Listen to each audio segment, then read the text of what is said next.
Merci Catherine Potier. À demain Ah pour oui, ce nous serons là. 17-20 spécial depuis Brest, avant le grand départ de l'Arkea Ultimate Challenge dimanche. Ce sera à 13h30.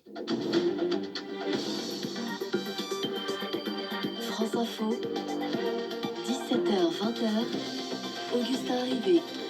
Et ce direct permis par les moyens techniques de Christophe Papon. Après la navigation, nous retournons au football et à la Coupe de France de foot juste après le fil info. Il est 18h50, Stéphane Milhomme.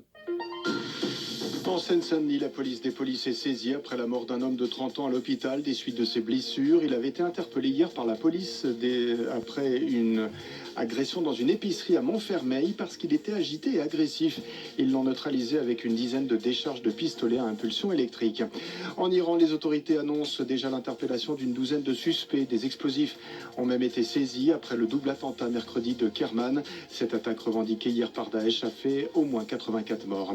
Emmanuel Macron salue la voix humaniste européenne de Jacques Delors, cérémonie dans la cour des Invalides à Paris, après la disparition la semaine dernière de l'ancien ministre et ancien président de la Commission européenne. Il avait 98 ans. La ministre de la Culture annonce la suspension de la démolition d'un site historique de Marie Curie à Paris, le pavillon des Sources. Les travaux devaient commencer lundi. Rima Abdul-Malak demande aux différents partenaires de ce dossier d'étudier toute alternative possible.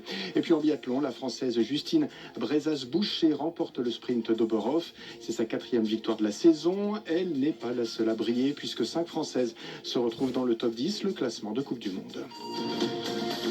France Info.